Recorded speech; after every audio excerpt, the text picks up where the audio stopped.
to use this symbol. At least का मतलब minimum, maximum की कोई लिमिट नहीं है बेटा, maximum की कोई लिमिट नहीं है. When they are using word at most, it means this is right. Other than these two, it is obviously clear. Minimum, maximum, strictly minimum, strictly maximum, strictly minimum. Strictly minimum होता है बेटा, तो only greater than हो गया. Strictly maximum, only less than हो गया. So at least और at most का मतलब है कम से कम इतना. अगर मैं बोलता हूं कि इस पेन की कॉस्ट मार्केट में कम से कम 5 रुपीज, इसका मतलब 5 इंक्लूड है और इससे ऊपर कितना भी हो सकता है, ठीक है ना. तो अगर इस तरीके के वर्ड किसी वर्ड प्रॉब्लम में आते हैं तो it means these symbols we have to use better. ठीक है, ये आपके 12th में भी है टॉपिक, तो उसको जरा ध्यान से समझ लेना. 12th में इसके आगे है, कॉन्सेप्ट यही है, एक नई चीज और पढ़ोगे आप 12th क्लास में. ठीक है, तो यहाँ पे इसको ध्यान रखना थोड़ा सा. अब यहाँ पे इस क्वेश्चन में इसको अगर हम इनइक्वालिटी का प्रॉब्लम ना समझ के नॉर्मल अलजेब्रिका का क्वेश्चन पिक करते हैं, तो we have 2 marks, term 1 mark, term 2 marks. We have to decide or we have to find out what should I score in the third exam so that I can score at least 60% average. मतलब मेरा average जो है वो 60% आ जाए. तो जो अगर ये सब्जेक्टिव क्वेश्चन है तो जस्ट राइट लेट ही और शी, कौन है ये, भाई ये स्टूडेंट, लेट एक्स या लिख देते हैं लेट मार्क्स obtained या scored by student in third exam is equal to x. जो पूछ रहे हैं उसको अज्यूम करके दिखाना है. हाफ मार्क होता है for writing, for assuming what is to be required, right. तो अब अकॉर्डिंग टू क्वेश्चन, अब एक्स्ट्रा कुछ नहीं करना. अब मैंने, इसका मतलब है कि मैंने पूरा क्वेश्चन पढ़ लिया, उस क्वेश्चन के अकॉर्डिंग मैं इसको न्यूमेरिकल फॉर्म में कैसे प्रेजेंट कर रहा हूं. तो they are asking find the number of minimum marks he should get in the annual examination to have an average of at least 60%. तो according to this, first score is 62 plus second score is 48 and third score is this. Average is means sum of all the number divided by the total number should be more than 60. This is according to the question we have reached to this inequality बेटा. ठीक है, मुझे ये बताओ ये clear है नहीं clear है बेटा. This is the average of 3 marks. 3 marks, ये जो हमने 3 मार्क्स लिए उनका एवरेज है, and that should be more than 60%, मतलब 60 से ज्यादा होना चाहिए, एटलीस्ट 60%. ठीक है बेटा. अब सिंप्लीफाई करते हैं. 62 and 48 is 110 plus x upon 3 is greater than equal to 60. Right now we need to eliminate 3. तो 3 से मल्टीप्लाई कर दिया, it is 110 plus x greater than equal to 180. Because we are multiplying by positive number, so it means the symbol remains same, right. Now eliminate this 110 from this side, 110, so this symbol remains same, so x is greater than equal to 70. So he should score at least 70 marks in his annual examination. Is or her बेटा. ठीक है ना. This is the answer. अगर ये word problem है तो you have to write the hence statement. Always remember this thing. Hence statements you have to write your answer in this statement form. Right? He should score at least, student should score at least 70 marks in the annual examination. This should be the my final answer बेटा. Because you will get half mark at this step, including this. ये दोनों step combined होते हैं. If you have not written this statement बेटा, you will not get this 1 mark. मतलब जो final answer के half mark होते हैं वो नहीं मिलेंगे आपको. आपके बाकी सब सही है फिर आपका. ठीक है. Is this question is clear to all of you बेटा? Is this question the presentability of this? Yes sir. Yes sir. अब इस एग्जाम्पल पे बेस आपको मैं बता रहा हूँ बेटा, what are the questions in the exercise on the basis of 20 this example number 7 we have question number 21 and question number 22. These two is your homework. Exactly on this pattern we have two questions in the exercise. इसीलिए मैंने example pick किया so that you can practice your self these two question बेटा। ठीक है, आप try करना, कोई doubt आता है इन दोनों में से मैं डिस्कस करूंगा। Now come to the next example, I am taking example number 8।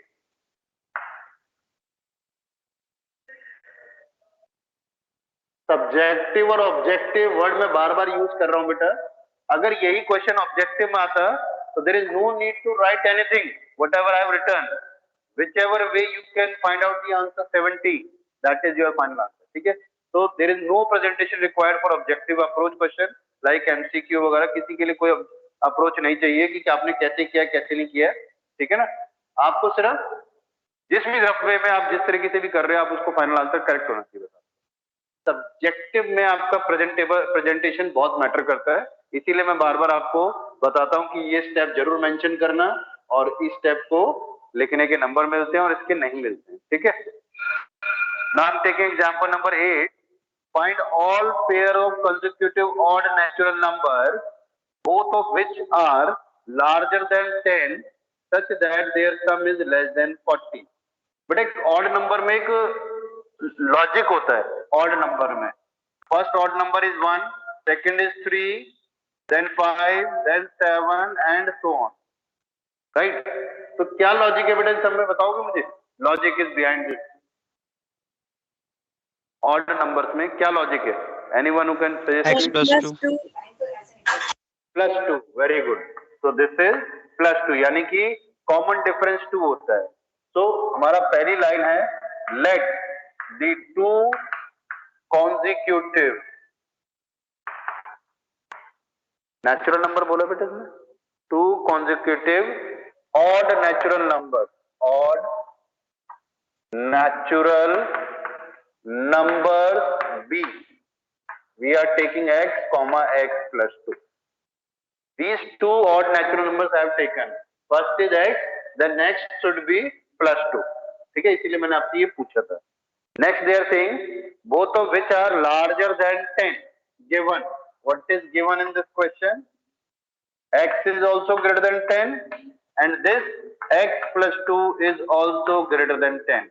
ये these two inequalities they have already given such that their sum is less than 40. Now, according to question, we have these two odd natural numbers. So, according to this, sum of these two terms should be less than 40. So, first we need to decide the value of x. So, it is 2x plus 2 less than 40. Subtracting 2 both sides, it is giving 2x less than 38. Dividing by 2 both sides, it is x less than 19. So, x की value less than 19. Now, we have to decide according to this. We have to find all the pairs. Pairs means we have to write our answer in this form. X comma x plus 2, this form. So, required pair. First thing beta, now your x lies, x is less than 19. And another thing is x is more than 10, right? X is more than 10. So आपका जो x का bracket आ गया बेटा, that is less than 19 and more than 10. This is the restriction for my answer बेटा। चलिए अब लेते हैं इसमें सम आपका less than 40 होना चाहिए। तो what are the possible pairs now? I have taken first odd number is 11. तो इसका जो कॉन्जिक्यूटिव होगा वो हो जाएगा 13। तो my first answer is 11 13। Next answer is 13 comma 15। आप चेक करो 11 13 24 होता है which is less than 40, right? And this 11 is more than 10 and this 11 is less than 19 also. So these things we have to consider in my mind to give final answer बेटा, ठीक है? 11, 13, 13. हाँ बेटा बोलो. Above, according to question, what you have written above. This is led to consecutive. Below. So, above, according to question. Above. According to question, x plus 2. दोनों जो odd natural number लिए उन दोनों का sum should less than 40. This is given in question. This is the thing which we have to pick from the statement given in the question बेटा. यही पकड़ना है मुझे क्वेश्चन में से, इसी को ये बेस पे क्वेश्चन सॉल्व होगा. ठीक है बेटा. This is what x plus 2 less than 40. Simplify किया, this become 2x plus 2 less than 40. Subtracting 2 both sides, giving 2x less than 38. Now dividing both sides by a positive number, again symbol remains same. My answer is x less than 90. Now x का एक maximum limit define हो गया कि x should not मतलब should not be more than 19. अब आपका 19 से नीचे होना चाहिए x की वैल्यू, और लेस देन भी ग्रेटर देन भी दे रखा है बेटा. एक रेस्ट्रिक्शन ये भी है. तो अब मैंने कंबाइन कर दिया रेस्ट्रिक्शन को. x should lie between 10 and 90. ठीक है. चलो नेक्स्ट देखते हैं बेटा. हमारे पेयर से बने. Next pair will be 15, 17. Add करता हूं 32, तो sum is less than 40. Then मैंने लिया बेटा नेक्स्ट इज 17, 19. 17, 19. तो अगेन बेटा 17, 19 36 which is less than 40. Next लेते हैं 19 and 21. ये हो गया बेटा इक्वल टू 40. बट मुझे इसे रिजेक्ट करना पड़ेगा. This I can not consider बेटा in my final answer. And they are saying x should less than 19. x पहला नंबर है, दिस इज x plus 2 है, तो 19 से लेस बोला है, इक्वल टू नहीं बोला हुआ है इन्होंने यहाँ. ठीक है. तो मेरा ये आंसर नहीं है. Rest 4 are my answer. These are the possible pairs in which this restrictions can be followed बेटा. बोलो क्लियर है बेटा ये क्वेश्चन? Yes sir. बेटा इस टाइप के क्वेश्चन आपको मैं बता देता हूं. आपके जब कभी गवर्नमेंट जॉब वगैरह दोगे ना, या कभी एमबीए वगैरह की कोचिंग लोगे या एमबीए का एंट्रेंस दोगे, उसमें इस टाइप के क्वेश्चंस होते हैं. थोड़ा सा अब आपका लेवल ऊपर बढ़ जाएगा, कुछ ना कुछ और रेस्ट्रिक्शन देंगे. तो जब हम और क्वेश्चन प्रैक्टिस करेंगे तो आपको क्लियर हो जाएगा कि इसमें और क्या क्या करना है. ठीक है बेटा. अब आप ये देखो, on the basis of this example we have question number 23 and 24. तो 23 and 24, this is your homework बेटा. इनको करते हुए कोई डाउट आता है, कोई प्रॉब्लम आती है, तो प्लीज मुझसे नेक्स्ट क्लास में पूछना. ठीक है. These two questions on the basis of this example you are supposed to try at your home. Practice में try करना है. Now I am taking the next question, question number 25. Exercise का 25 ले रहा हूं बेटा.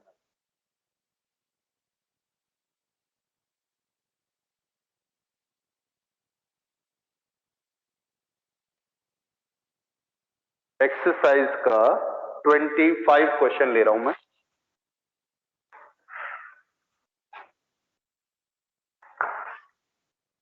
Question number 25. This is what? The longest side of a triangle is 3 times the shortest side and the third side is 2 centimeters shorter than the longest side. ठीक है. If the perimeter of the triangle is at least 61 centimeter, find the minimum length of the shortest side. चलिए एक triangle बना देते हैं बेटा. Suppose करो इस तरीके का कोई ट्राइंगल बना दिया. कोई गाइडलाइंस नहीं दी इन्होंने, मैंने कंसिडर ये कर लिया, या आप कोई भी कर लो, ये तो स्पेसिफिक हो गया ना. चलो कुछ और तरीके से कर देते हैं. This and this. This is A, B, C. Now read the question carefully. The longest side of the triangle is 3 times the shortest side. Let this is your shortest side. Longest side ये हो गया. This is 3 times the shortest side. And the third side is 2 centimeter shorter than the longest one. So longest is 3x minus 2. देखना बेटा मैंने सही लिखा according to question. देखना बेटा एक बार. The longest side. हाँ जी बेटा. Is this correct बेटा? Yes sir. कोई भी गलती तो नहीं ना मेरी. अब आपको सिर्फ करना क्या है बेटा? You just need to write, if it is a subjective question, let the shortest side be x unit. Let the shortest side be x. Unit दी हुई है centimetre. X centimeter. Now, according to question, they are saying perimeter is at least 61. So what is the perimeter of a triangle? The sum of all the sides. So x plus 3x plus 3x minus 2 is at least 61. Right? This statement we have picked from the question, क्योंकि यही मुझे final answer तक पहुंचाएगा. Now simplify करते हैं. 3 3 6 plus 1 is 7. 7x minus 2 greater than equal to 61. Need to eliminate minus 2. So for eliminating minus 2, we need to add plus 2 both sides. Symbol remains same. This will give you 7x greater than equal to 63. Divide by 7 both sides. This is giving x greater than equal to 9. X is more than or equal to 9. Yani minimum value of x should be 9. So they are asking find the minimum length of the shortest side. So we need to write final answer. The minimum length, yeah, shortest length of the shortest side. Length लिखना. ठीक हो बात नहीं. The minimum length of the shortest side is at least 9 centimeter. This is my answer. And statement, beta, please remember, what word problem you have to write this. You will get half mark. Otherwise, you will not get the half mark of your final answer. ये ध्यान रखना बेटा. ठीक है? Any doubt in this question, beta? Any query? Any doubt?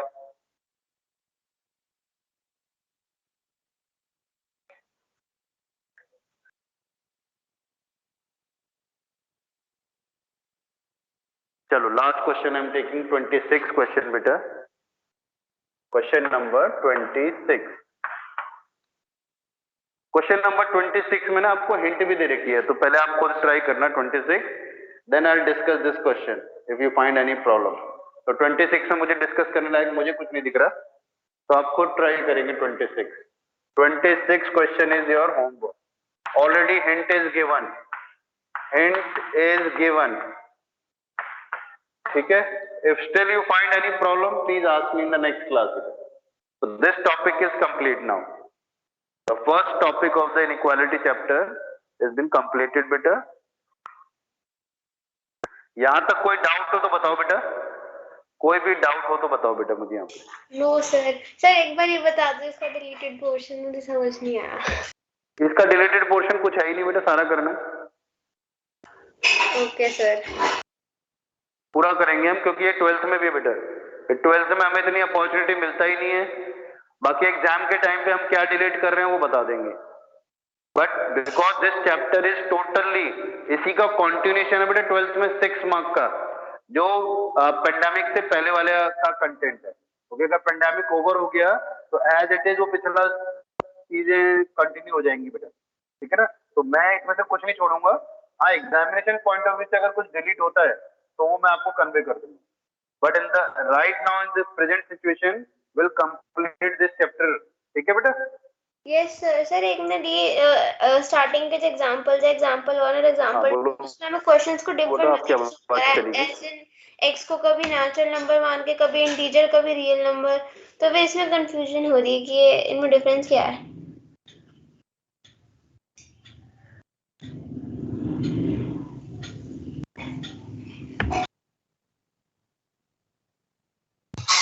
Sir attendance.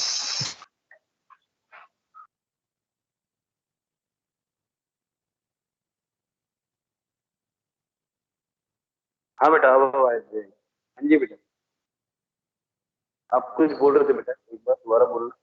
Sir वो example 1 और 2 में जैसे हमें x को सॉल्व करना है, कभी x को नेचुरल नंबर मान के या इंटीजर या रियल नंबर, एक बार एक्सप्लेन कर दो, मुझे डिफरेंस समझ ही नहीं आया इनमें। अच्छा कौन सा क्वेश्चन नंबर 1 लूं, कौन सा लूं बताओ एक्सरसाइज का? आप कोई क्वेश्चन पिक करो पहले। सर एग्जांपल ही बता दो, एग्जांपल 1 एग्जांपल 2। अच्छा एग्जांपल नंबर 1 एंड 2, इसमें बेटा ये बोला देखो, ये है क्वेश्चन नंबर, एग्जांपल नंबर 1 लिया हमने। In this question they are saying 30x is less than 200। ठीक है, अब मुझे x की वैल्यूज बतानी है और वो जो सॉल्यूशन सेट है, we need to write solution set in first category. They are asking in the natural form, x should be natural number, x should belongs to natural number। तो यहाँ पे आप जब इस इनइक्वालिटी को सॉल्व करते हो तो you are getting x is less than 20/3। ये मैंने सिंप्लीफाई कर दिया, ये तो क्लियर है ना बेटा, ये कैसे आया 20/3? ठीक है, अब अगर आप इसको सॉल्व करते हो डेसिमल फॉर्म में तो this is coming to be 6.66, ऐसा कुछ आ रहा है बेटा। अब पहला आंसर मांग रहा है कि मुझे नेचुरल नंबर के सॉल्यूशन दो, आप वो नंबर नेचुरल नंबर होने चाहिए।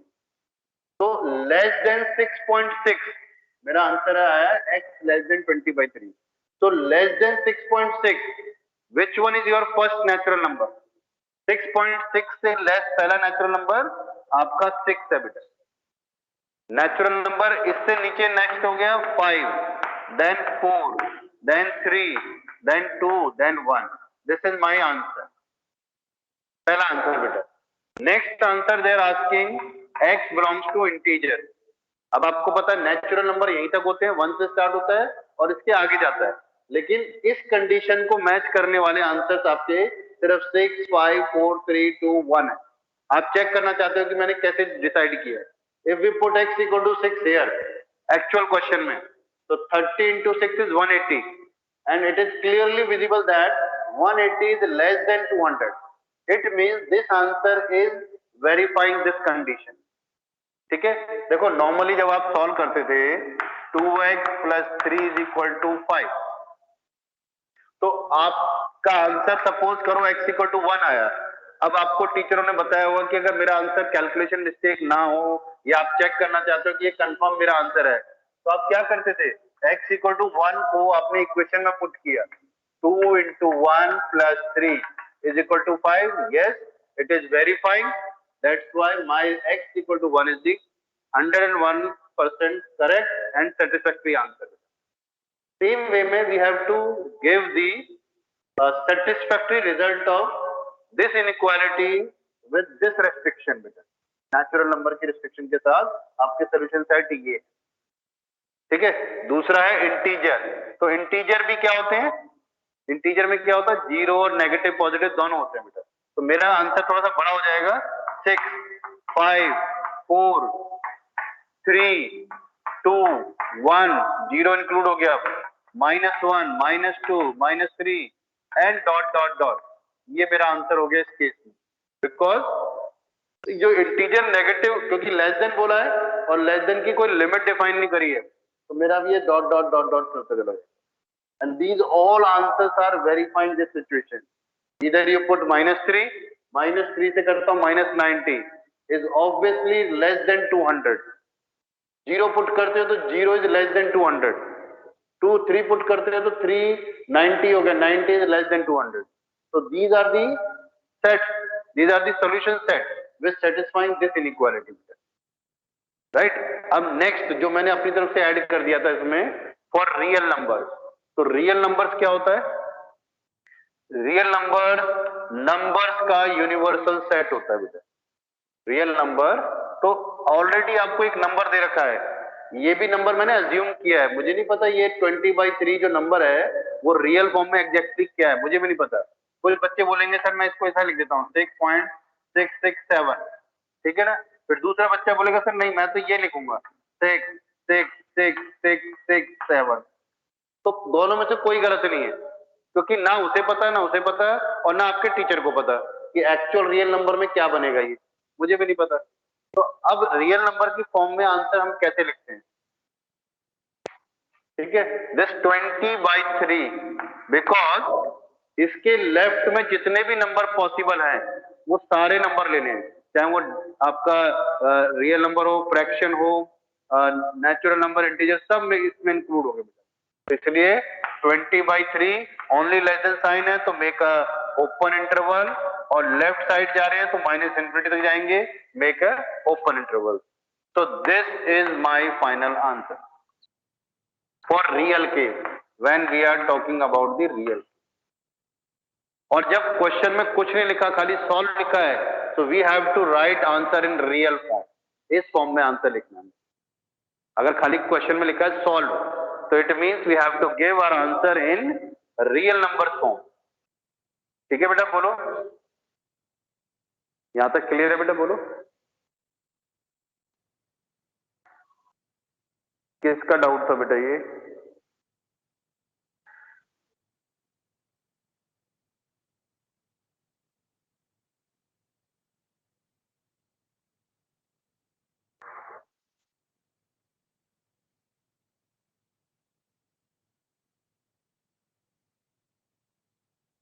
हाँ जी बेटा, किसका डाउट था उसका क्लियर हो गया बेटा ये डाउट? Yes sir. बेटा फिर भी कोई मन में कोई स्पेसिफिक डाउट आ रहा है या तो पूछो, या फिर आप इंडिविजुअली पूछना चाहो तो मैसेज करके पूछ सकते हो बेटा, ठीक है? फिर मैं बाद में रिप्लाई दूंगा आपका। कोई भी मन में डाउट आ रहा हो क्लियर करते चलो, तब कि आगे के टॉपिक में प्रॉब्लम ना हो आप। ठीक है, मैं नेक्स्ट टॉपिक ले रहा हूँ बेटा, ग्राफिकल रिप्रेजेंटेशन। हाँ बेटा बोलो सर। एक बार एक्सरसाइज 1 का क्वेश्चन 14 करवा दो, मैंने किया था बट वो गलत आ रहा है। कोई प्रॉब्लम बेटा, मैं करके बताता हूँ। 14th question, right, exercise 6.1 question number 14। This is 37 minus in bracket it is 3x plus 5, 3x plus 5 symbol is greater than equal to 9x minus 8 times x minus 3। Right, चलो पहले लेफ्ट साइड को simple कर लेते हैं और right को simple कर लेते हैं। तो this is 37 minus 3x minus 5 greater than equal to 9x minus 8x minus plus 24। right, now this is minus 3x, 37 में से 5 गए तो बचे आपके 32 plus 32 greater than equal to 9x minus 8x is only x plus 24। मैंने जो आपको follow करने के लिए बोला था वो बोला था इस साइड से x नहीं रखूंगा और इस साइड से कांस्टेंट नहीं रखूंगा, तो x लेफ्ट साइड कलेक्ट करूंगा और constant terms right side collect करूंगा। तो it means I have to eliminate x from here. For this we are subtracting a positive number from both side. It means the symbol remains same. Next, from this side I am subtracting 32, so again symbol remains same। so after this calculation this and this cancel, x and x cancel, we have minus 4x greater than equal to 24 minus 32 is minus 8। यहां ध्यान रखना क्योंकि अब मुझे -4 eliminate करना है और वो x के साथ मल्टीप्लाई में है। मल्टीप्लाई का एलिमिनेशन होता है डिवाइड, एडिशन का होता है सब्ट्रैक्शन, प्लस का होता है माइनस, ठीक है, और माइनस का होता है प्लस। इस तरीके से ध्यान रखो। Sir its answer will be x is greater than or equal to 2। No, its answer will be x is less than equal to 2 if we divide both side better। minus 4x divided by minus 4 and minus 8 divided by minus 4, it means what? We are dividing by negative number, and when we multiply and divide by negative number, symbol changes better। This is less than, now this is x less than equal to 2 and I have to write my answer in the real form। x less than बोला है, it means belongs to minus infinity to 2 and 2 should be in close bracket because we have equal to sign also। ठीक है, so this is my answer बेटा। देखो मैंने इसीलिए कुछ चीजें आपको स्पेसिफिकली बताई हैं। When we are dividing and multiplying by number, negative number, तो आपका सिंबल चेंज होता है और रेसिप्रोकल में चेंज होता है, ठीक है। अदरवाइज आपने ये टॉपिक जो है साइन कब चेंज होता है आपने कभी 7th 8th 9th में पढ़ लिया होगा, ठीक है ना। तो ये वो चीज है बेटा। सर मैंने सेकंड स्टेप में गलती कर दी थी और सब मेरा सही था। अच्छा अच्छा, आपने कहाँ गलती की? यहीं पे स्टार्टिंग में? सर मैंने -5 की जगह +5 लिख दिया था। अच्छा अच्छा, ये माइनस का ब्रैकेट गलत ओपन किया, ठीक है ठीक। बस गलती पहचाननी है आपको, कहाँ गलती की है, ठीक है बेटा। और कोई डाउट है तो बताओ बेटा, कोई क्वेश्चन? देखो आपको खुद ही बता रहा हूं, अगर आपके अपने 4-5 दोस्तों के संग टाई अप कर लो कि ललित सर ने 10 क्वेश्चन दिए, 2 तू डाउट में पूछ रहे, 2 मैं डाउट में पूछ लूंगा, ऐसे पूरी एक्सरसाइज हो जाएगी। अगर चाहो तो ऐसा भी कर सकते हो, बट मेरा इंटेंशन सिर्फ ये होता है कि आप प्रैक्टिस करो, अपनी गलतियां मुझसे डिस्कस करो, तो आपको खुद कॉन्फिडेंस आएगा। वो तो एक एक्सक्यूज हो गया कि पूरी एक्सरसाइज सर से ही करानी है, तो आजकल ऑनलाइन भी सारा मिलता है सोल्यूशन। मेरा काम यहाँ पे आपको समझाने का है एंड आपको इंडिपेंडेंट बनाने का है उस टॉपिक के ऊपर, ताकि आपका कॉन्फिडेंस बढ़ जाए, ठीक है बेटा। और कोई क्वेश्चन आप पूछना चाहते हो पूछो बेटा इस एक्सरसाइज में, otherwise start second topic now.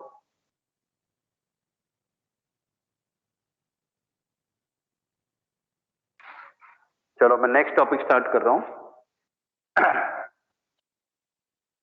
This next topic is graphical representation. Graphical solution और रिप्रेजेंटेशन और रिप्रेजेंटेशन। अब पहले इसमें ग्राफ की लैंग्वेज को पढ़ते हैं बेटा। This is x axis, this is y axis, right?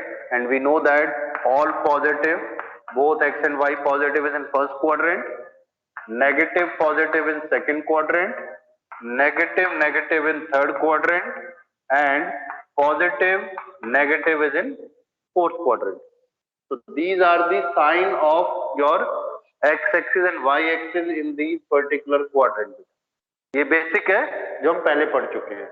Now technical term we'll use in this topic is, if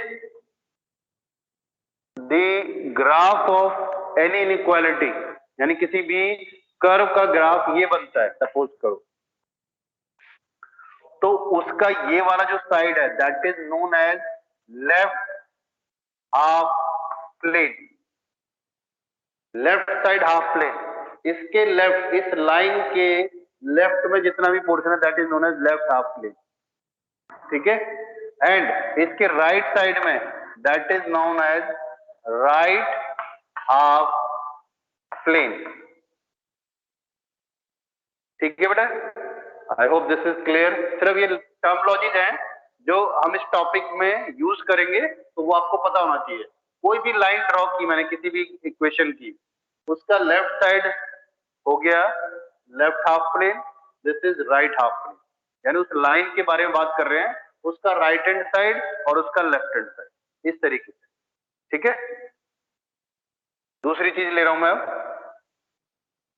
ये तो थी straight line which is perpendicular to,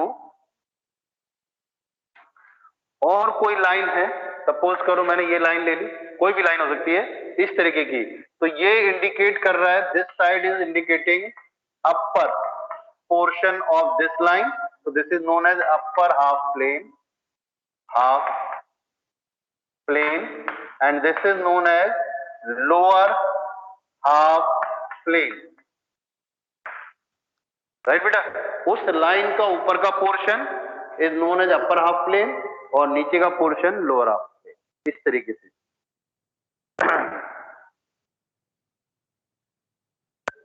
और सपोज करो आपकी लाइन ये हो गई, तो इस पोर्शन को क्या बोलेंगे बेटा, एनीवन?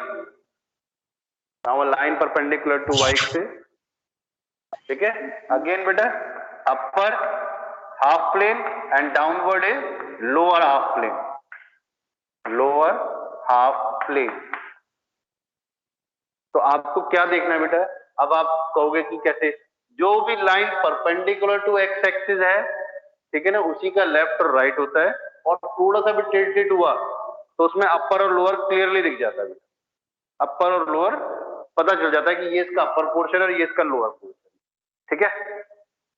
अब देखते हैं कुछ क्वेश्चंस लेते हैं। तो मैं एक्सरसाइज के क्वेश्चन ले रहा हूं directly, how to solve these questions graphically. तो एक्सरसाइज 6.2 ले रहा हूं बेटा मैं। In this they are saying that solve the following inequalities graphically in two-dimensional plane. So the first question is exercise 6.2, question number 1, that is x plus y is less than 5, is less than 5. Now when we have to draw the diagram of this inequality, first we required table of this. ये आपने पढ़ा है 10th तक या 9th तक कहीं पे कि जब भी कोई लाइन ड्रॉ करते हैं तो उसका एक टेबल बनाते हैं, और टेबल बनता है बेटा हमारा इक्वेशन का, नॉट इनइक्वालिटी का। तो first step is what, first we consider this inequality as an equation. So I have taken this as x plus y equal to 5. मैंने इस सिंबल को भूल के x को इक्वल टू 5 कंसीडर कर लिया।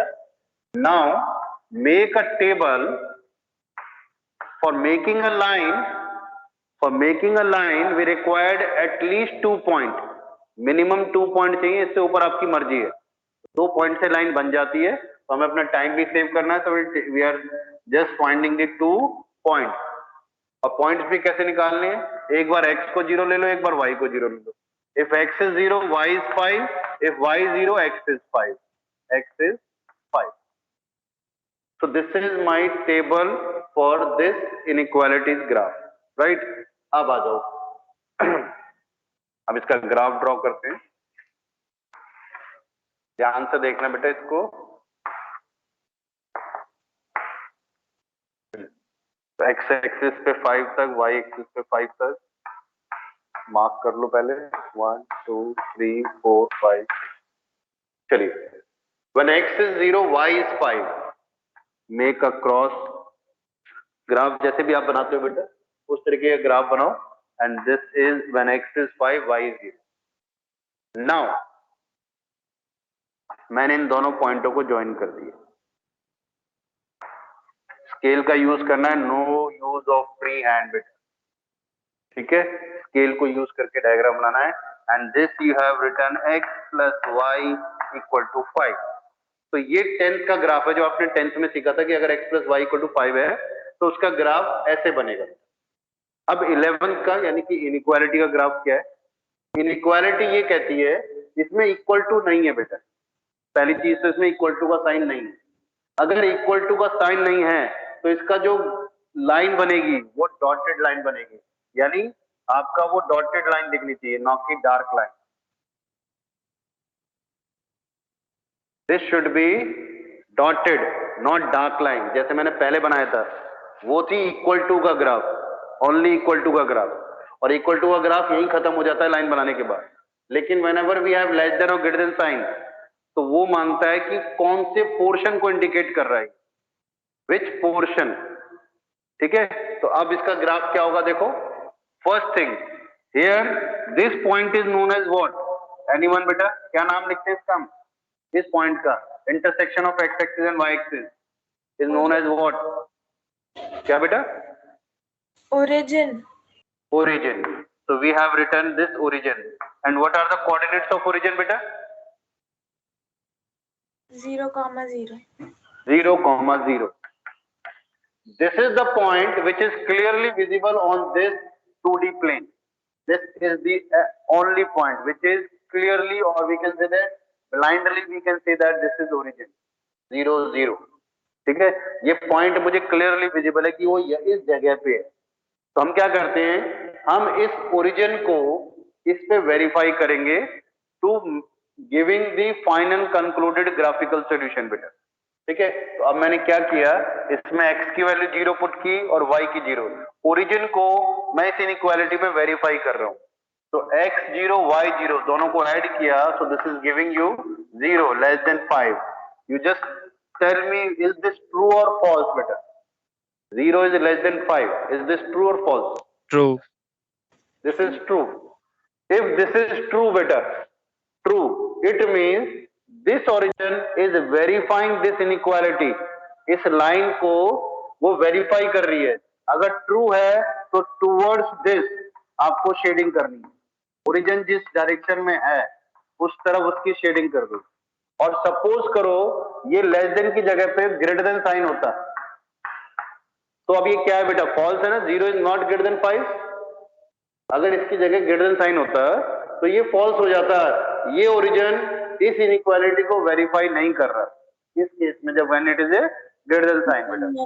तो it means we have to shade against this line, यानी ओरिजिन के अपोजिट डायरेक्शन में शेड करना है. अगर ये ग्रेटर देन साइन होता तो इसका सोल्यूशन ये होता. तो बेसिकली जो मेरा ये क्वेश्चन है इसका सोल्यूशन ये है, ये शेडेड पोर्शन है. तो we have to write here less than 5. This way you have to give the your graph finally, and this is not required to write here बेटा. ठीक है, ये मेरा सोल्यूशन. यहां पे आपको लिखना है x plus y less than 5. This is the zone where if we take any x or y in this department, ठीक है, आपका x plus y less than 5 आएगा हमेशा. कुछ भी ले लो आप, चेक कर लो कोई भी पॉइंट. अगर आपका x0 देखो x0 y5 करते हो तो इक्वल टू 5 आता है, और इक्वल टू मेरे क्वेश्चन में नहीं है, तो इसका मतलब ये वाला सोल्यूशन नहीं, क्योंकि लेस देन का क्वेश्चन है तो नहीं लेना है. अब क्या करना है आपको? 4.9 तक ले सकते हो आप.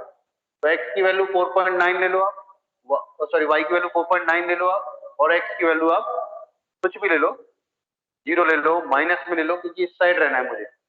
इधर साइड का कोई भी पॉइंट आप पिक कर लो, वो इसको वेरीफाई करेगा. ये कहने का मतलब ये, यानी इस ग्राफ के इनफाइनाइट सोल्यूशन है वी हैव.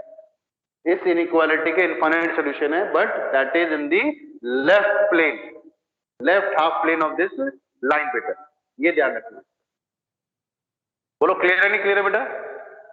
अगर आपकी, हाँ बेटा, अगर आप एक सेकंड सर, सब्जेक्टिव अप्रोच के लिए हमें इसमें कौन कौन सा स्टेप मतलब करना ही है?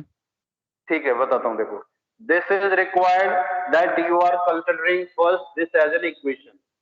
ठीक है, दिस इज रिक्वायर्ड. कुछ बच्चे इसको अपने माइंड में कर लेते हैं, वो भी चलेगा बेटा, अगर माइंड में कर लेते हो आप. अगर ये लाइन ठीक है तो आपको इसके नंबर भी मिल गए, चाहे आपने लिखी है नहीं लिखी, कोई बात नहीं. अगर आपने टेबल बनाई है नहीं बनाई, कोई प्रॉब्लम नहीं है. अगर आपके लाइन और ग्राफ सही है तो इसके नंबर आपको मिल गए, और अगर गलत है तो आपके इसके नंबर भी चले. कहने का मतलब ये है. तो मेरा सजेशन है, मुश्किल से 5-10 सेकंड लगते हैं, एक ऐसा बॉक्स बना के फटाफट से शो कर दो. और ये ग्राफ है बेटा पूरा. ग्राफ के बेसिक्स आपको जो आपने 10 तक सीखे वो वही फॉलो करने हैं. We have to mention this is x axis, this is y axis, y dash, sorry x dash, and this is y dash. It should be properly visible on the graph, and you know what is scaling. Scale मालूम है ना बेटा आपको?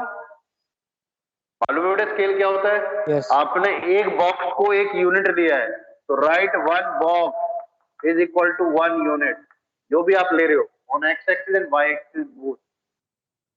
ठीक है, तो ये basics है. This you have to remember. ये मैं नई चीज नहीं बता रहा, ग्राफ का बेस ही है. सर, आंसर में स्केलिंग भी लिखनी पड़ेगी?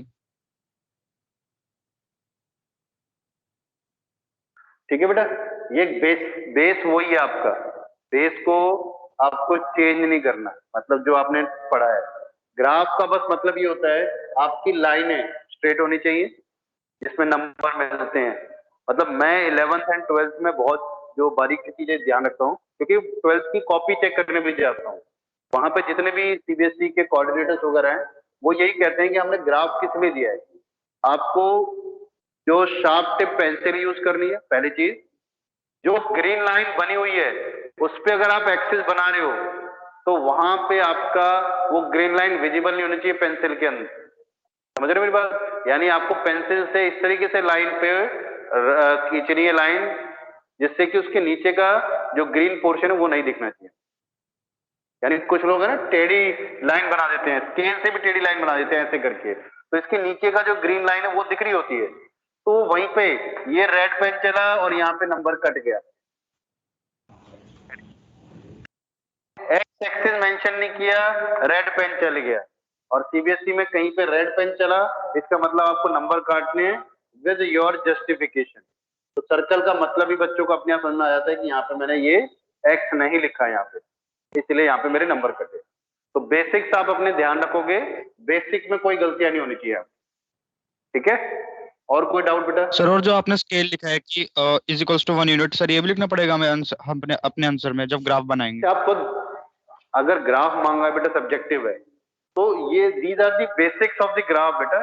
आई थिंक 10th में भी ग्राफ है, तो आपने वहां पे मेंशन नहीं किया ये बॉक्स ये वगैरह स्केल वगैरह बेटा? यस सर किया है ना। तो मैं आपसे बस वही कह रहा हूँ, जो आपने 10th तक ग्राफ के बेसिक, ठीक है ना, जो मैनर्स आपने ग्राफ के सीखे हैं 10th तक के, वो तो आपको फॉलो करना ही है, और जो नया कॉन्सेप्ट है वो न्यू चीज, ठीक है ना भाई। आपने सीखा है कि 5 को ऐसे लिखते हैं, ठीक है ना, सीखा नहीं, आप फॉलो कर रहे हो। मैंने आपको नया इंस्ट्रक्शन नहीं दिया इसके रिगार्डिंग कि 5 को ऐसे नहीं लिखना, ठीक है। कुछ लोग थीटा ऐसे बनाते हैं, कुछ लोग पता नहीं थीटा को किस तरीके से बनाते हैं, वो थीटा लगता ही नहीं है, ठीक है ना। तो मैं उसके लिए कुछ नहीं कह रहा, लेकिन आपको बस जो बेसिक्स जो आपने लर्न किए हैं टिल क्लास 10 वो तो फॉलो करनी है ग्राफ के। Graph is specific thing, these specific thing which is required in the question. जब कोई आपसे क्वेश्चन में ग्राफ मांग रहा है तो बेसिकली वो ग्राफ की सारी चीजें चेक करना चाहता है आप, कि आपको बेसिक 10 तक के क्या पता है और 11th में जो कॉन्सेप्ट सिखाया है क्या वो आपको समझ में आगे नहीं आया, ये चीज वो मांग रहे हैं आप, ठीक है बेटा। I hope it is clear बेटा। चलो अब मैं नेक्स्ट ले रहा हूं बेटा।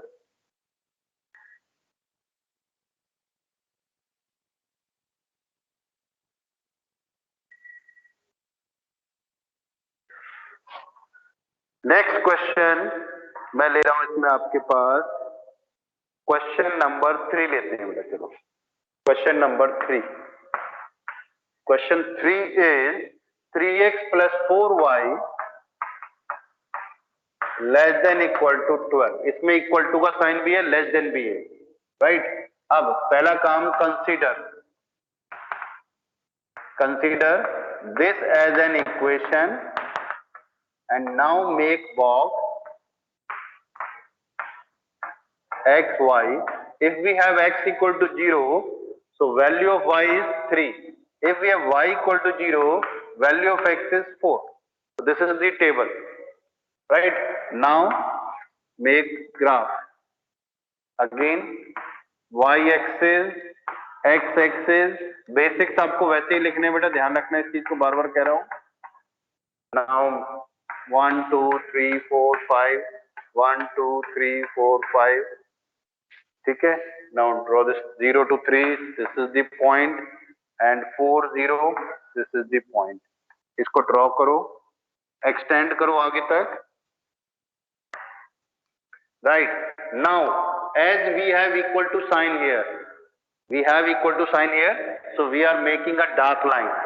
If अगर ये इक्वल टू का साइन नहीं होता, then we'll make this as a dotted line, ठीक है ना। डॉटेड अपने स्केल को यूज करके गैप में लाइन बनाओ, तो आपके पास ये डॉटेड बन जाएगी, ठीक है। और अगर ये इक्वल टू का साइन भी है क्वेश्चन में, तो this should be dark line, ठीक है। अब रह गया लेस देन का सोल्यूशन निकालना। इक्वल टू का ग्राफ मैं बना चुका हूं, अब लेस देन का काम रह गया, ठीक है। उसके लिए क्या करेंगे, जो प्रोसीजर मैंने बताया था आपको, आप ओरिजिन को वेरीफाई करो, ठीक है। ओरिजिन को वेरीफाई करोगे, ओरिजिन इज 0 0, तो 0 0 आपको इनइक्वालिटी में वेरीफाई करना है। 3 times 0 + 4 times 0, 3 times 0 + 4 times 0 is 0, less than 12। Equal to नहीं लिया बेटा मैं यहाँ पे, क्योंकि इक्वल टू को ग्राफ में बना चुका हूँ।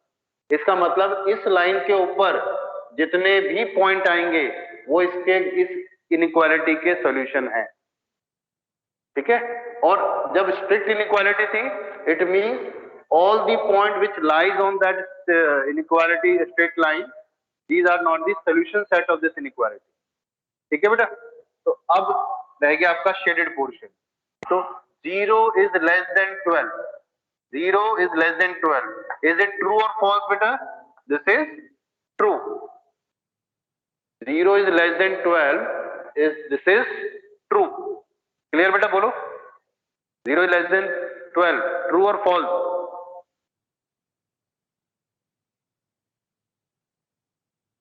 No one is present in the class. True. True है ना बेटा? So true means मैम मेरी 2 क्लासें लगा. हाँ नहीं, एक ही क्लास में तो सबसे लगा रखे, कोई टीचर अवेलेबल नहीं है. हाँ वो श्वेता मैम या कोई टीचर. हाँ अच्छा, मैंने इधर सिग्नल आ रहा था ना इसलिए मैंने यहाँ पे दिया. अच्छा नीचे तो वो चला ना एग्जाम चल. हाँ 11th A B में है एग्जाम. सी तक है मेरे ख्याल से एग्जाम. पूनम मैम की सी में ड्यूटी है. नहीं ये वाली लाइन तो पूरी खाली है. उस समय वहाँ प्रैक्टिकल चल रहा था, अगर वो खाली है तो देख लो. 11th का हाँ केमिस्ट्री और फिजिक्स का प्रैक्टिकल चल रहा था उस समय.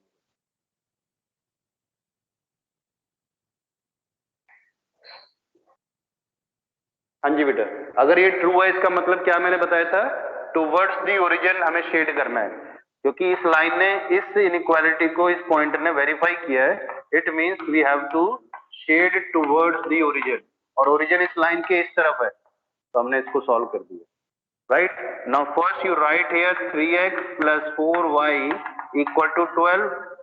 ये लिख दिया because this is the line of this one and this shaded portion is finally the solution of less than equal to. This is the final. ठीक है, ये आपको इस तरीके से अगर ग्राफ को क्वेश्चन आता है तो इस तरीके से सॉल्व करना है.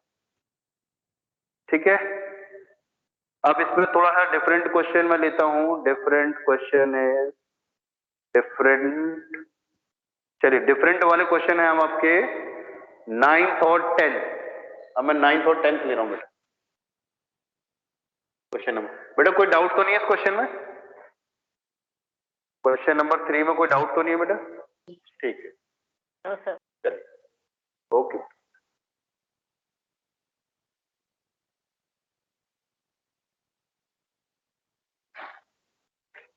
Now question number taking 9. Question number 9.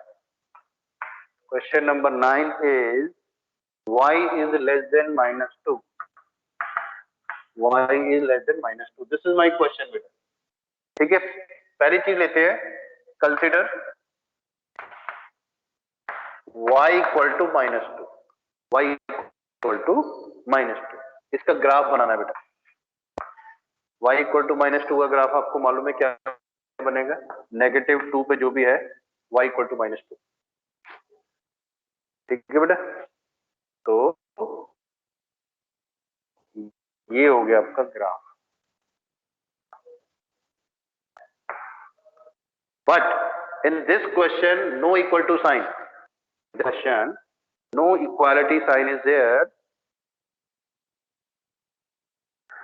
हाँ जी बेटा, ये तो हो गया आपका x axis, y axis and this is the line. हमारे पास इसमें इक्वालिटी का साइन नहीं है बेटा. अगर इक्वालिटी का साइन नहीं है तो ये आपका डॉटेड बनेगा. ये मैंने आपको बताया था. यहाँ पे बोर्ड पे बनाने का फायदा बस यही है कि मैं रब करके इसको डॉटेड शो कर सकता हूँ. ठीक है, now this is the final one is what? This line is not the solution of this. ये ध्यान रखना बेटा. If it is a strict inequality it means this line is not the solution part of the given inequality. ये line के जो जितने भी point है वो इसके सोल्यूशन नहीं है, इतना ध्यान रखना. अब रह गया काम शेडिंग का. तो शेडिंग कैसे करेंगे? फिर से ओरिजिन पुट करते हैं तो इसमें इधर x भी 0 है और y भी 0 है. और अगर मैं बोलता हूं 0 is less than -2, 0 is less than -2, is it true और फॉल्स बेटा? बोलो. ट्रू है मेरे ख्याल से. फॉल्स है? तो ये फॉल्स आ रहा है. फॉल्स का मतलब है ओरिजिन यहाँ है, लाइन ये रही, इस ओरिजिन ने इस लाइन को वेरीफाई नहीं किया है. इसका मतलब इसके अपोजिट डायरेक्शन में आता है, ओरिजिन के opposite side. And my solution is y less than -2, this is the solution. ये मेरा आंसर हुआ बेटा फाइनल। आया, क्लियर हुआ बेटा? बोलो, is this clear to all of you बेटा? Yes sir. एक और ले रहा हूं, 10th question. 10th question, question number 10, which is x greater than -3, x greater than -3। ठीक है, फिर से वही बेटा, consider as an equation which is x equal to -3। फिर से ग्राफ ड्रॉ करते हैं इसका, 1 2 3, this is the x equal to -3। ठीक है, अगेन बेटा यहां पे मेरे पास क्या नहीं है, इक्वल टू का साइन नहीं है, it means this should be a dotted line. ये डॉटेड लाइन होगी बेटा। ठीक है, अब आगे शेडिंग पोर्शन, x की जगह पे 0 पुट किया है, यानी ओरिजिन को वेरीफाई कर रहा हूं मैं। x 0 y 0, यहाँ पे x कोऑर्डिनेट है खाली। 0 is greater then -3, 0 is greater then -3, is it true और फॉल्स बेटा? ट्रू और फॉल्स? बोलो बच्चों। 0 का पता ट्रू आ रहा है, चलिए ये ट्रू है। ट्रू का मतलब कहां पे शेड करेंगे इसको? टुवर्ड्स द ओरिजिन और अगेंस्ट द ओरिजिन?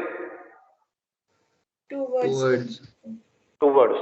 तो इट मींस इस साइड में आप इसको शेड कर दो, इस साइड इसकी शेडिंग दिखा दो, and my answer is x greater than -3, this is the solution set. ठीक है, आप इसको एक्सटेंड कर सकते हो बेटा शेडिंग को, ऐसा नहीं कि आप y एक्सिस तक करोगे। इस साइड -3 के राइट साइड में जितने भी सॉल्यूशन पॉइंट निकलेंगे वो इस इक्वेशन को वेरीफाई करेंगे, इसका मतलब ये होता है। ठीक है, तो आपने देखा होगा 6.2 में आपको सिर्फ एक एक ही इनइक्वालिटी मिली, हर क्वेश्चन में एक एक इनइक्वालिटी मिली है, लेकिन 12th ये सिर्फ बेस है। जो क्वेश्चन एग्जाम में आते हैं उसमें मोर देन 1 इनइक्वालिटी आती है। तो अब जो सेकंड एक्सरसाइज है वो मोर देन 1 इनइक्वालिटी का है, थर्ड एक्सरसाइज जो है, तो अब मैं वो ले रहा हूं बेटा। Third exercise, solve the following system of inequalities graphically. Concept आपको वही लगेगा, बस जब एक से ज्यादा होता है तो कॉमन शेडेड रीजन निकालते हैं, कॉमन वाला पोर्शन निकालते हैं। देखो उसको कैसे करना है।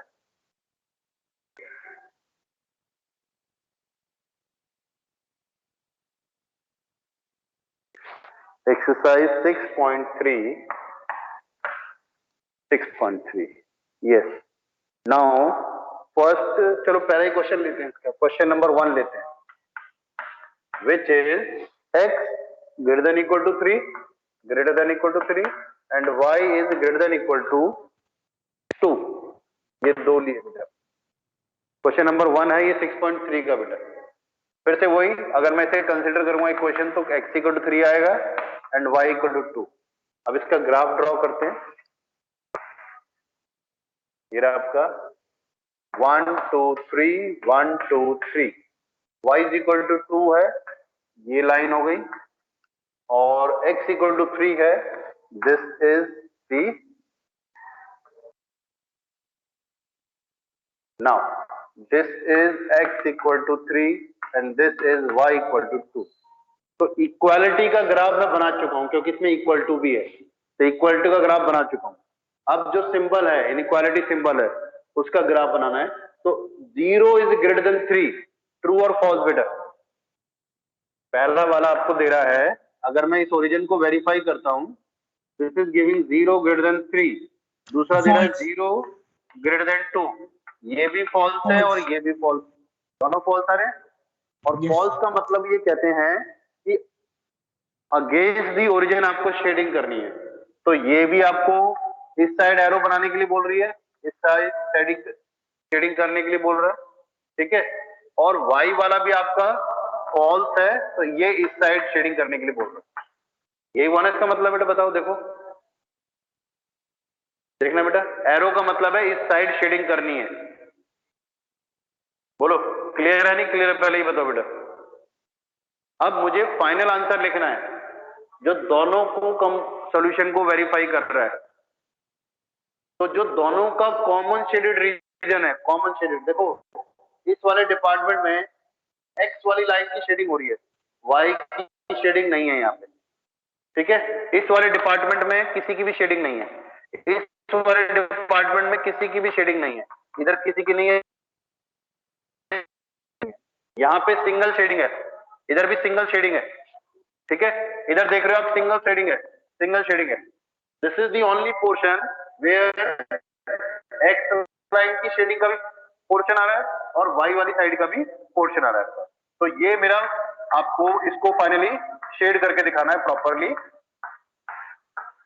दिस इज द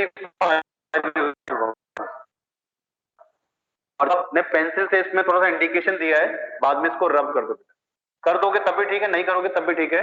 मैं सिर्फ क्लीननेस के हिसाब से बोल रहा हूँ, अगर रब कर दोगे तो ये क्लियर दिखेगा कि this is my final answer and here you write x is greater than equal to 3, y is greater than equal to 2। This is the solution set of these two inequality, ठीक है। मुझे common portion ढूंढना है, common shaded region, this is known as common region between these two inequality.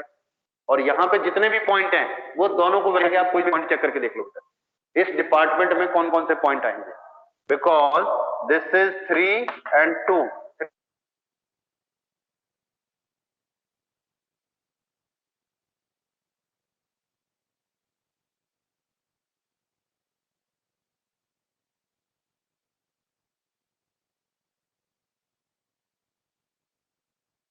Am I audible to all of you, beta? Yes, sir. Yes, sir. We are audible now. ठीक है, अच्छा okay. अब एक और question लेता हूं, देखो बाकी सब आपकी प्रैक्टिस के ऊपर है, ठीक है, क्योंकि इसमें आपको खुद ट्राई करने हैं। अब ये समझ लो 6.3 is the first step of class 12 concept, ठीक है बेटा।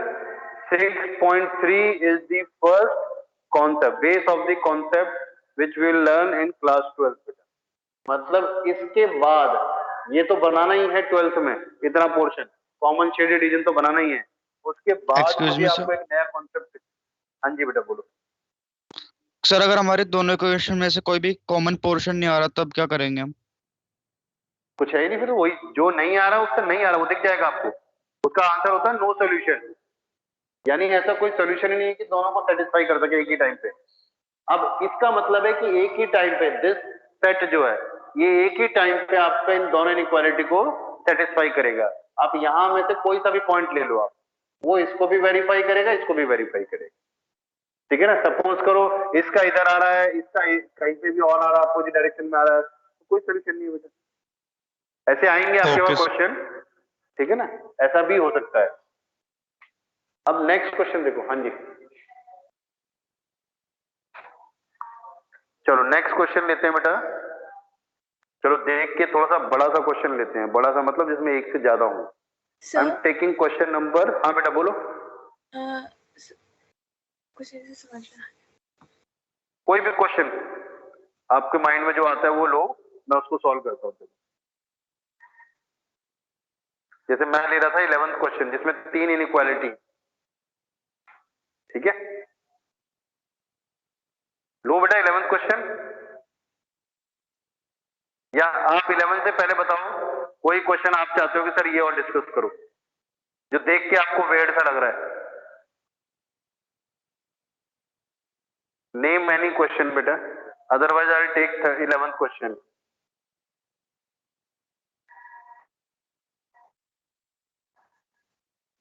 Sir 10th question more inequality.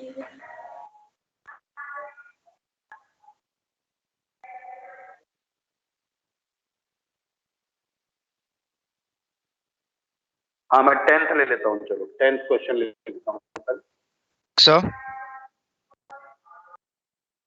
हाँ बेटा बोलो। सर इस मतलब जो एक ग्राफ क्वेश्चंस का मीनिंग ये है ना कि हमें एक कॉमन पोर्शन निकालना है जो मतलब एक या दो इक्वेशन जितने भी हो जो उनको सेटिस्फाई करे, और अगर उसमें सेटिस्फाई नहीं करता तब उसमें नो सॉल्यूशन लिख देंगे। बिल्कुल 100% करेक्ट, ठीक है। अब मैं ले रहा हूं बेटा 10th क्वेश्चन, और 10th क्वेश्चन एग्जैक्टली क्लास 12 का है, एग्जैक्टली क्लास 12 का क्वेश्चन है ये। अब मैं ले रहा हूं ये आपसे 3x + 4y < 60, 3x + 4y <= 60, and second one is x + 3y greater than = 30, greater in by less than, sorry, it is less than equal to 30. Next is x greater than equal to 0, x greater than equal to 0 and y greater than equal to 0. ठीक है। अच्छा, इससे कुछ पता चलता है आपको? What is the meaning of this? x greater than 0 equal to and y greater than equal to 0. So that means first quadrant.